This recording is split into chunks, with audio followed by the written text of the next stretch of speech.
allons voir ce qu'on peut faire à la douche. C'est bon, c'est bon. Ah, pardon Thomas.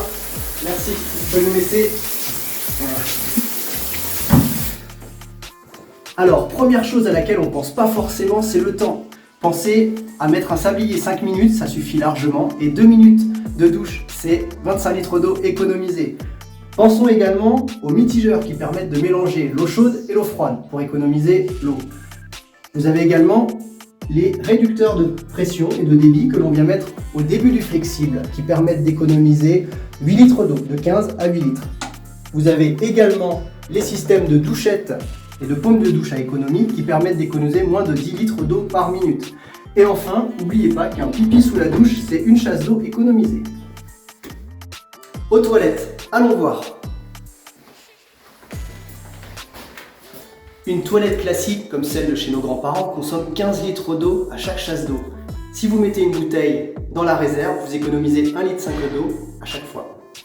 Si vous pouvez, installer des toilettes récentes à double chasse d'eau. Vous utiliserez 3 ou 6 litres à chaque utilisation. Et pour ceux qui le veulent et le peuvent, les toilettes sèches n'utilisent pas d'eau. Pensez à utiliser votre lave-vaisselle et votre lave-linge en mode éco lorsqu'ils sont pleins. Vous en économiserez de l'eau et de l'énergie. Alors maintenant, on va parler des robinets, c'est important. Pensez à utiliser des mitigeurs. Vous trouverez la température d'eau souhaitée plus rapidement et vous économiserez de l'énergie pour la production d'eau chaude. Autre chose importante, pensez à utiliser des mousseurs. Les mousseurs, sur un robinet classique, vous allez utiliser 10 à 15 litres d'eau par minute. Avec les plus économes, vous allez pouvoir descendre à 1,5 litre d'eau par minute. On va le tester maintenant.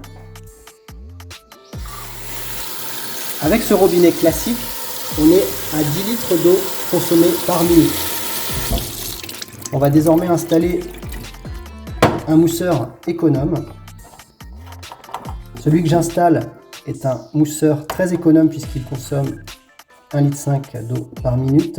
Donc il est plutôt recommandé pour une salle de bain où on se lave les mains, où on se brosse les dents. À la cuisine, je vous recommande de garder 6 à 8 litres d'eau par minute. Testons-le. Ouvert à fond. Voilà.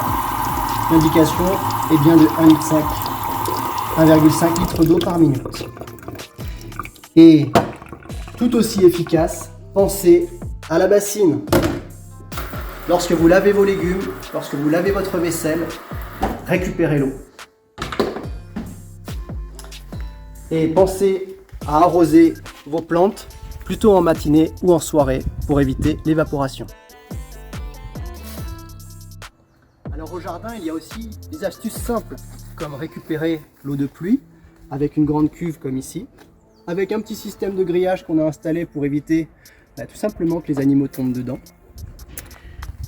Arroser votre jardin le matin ou en soirée pour éviter l'évaporation. Et une autre astuce simple et efficace, c'est d'utiliser du broyat de bois, un paillage que vous allez pouvoir disposer au pied de vos plantes pour limiter l'évaporation et garder le sol humide. Vous pouvez aussi utiliser de la paille ou tout simplement vos tontes d'herbe.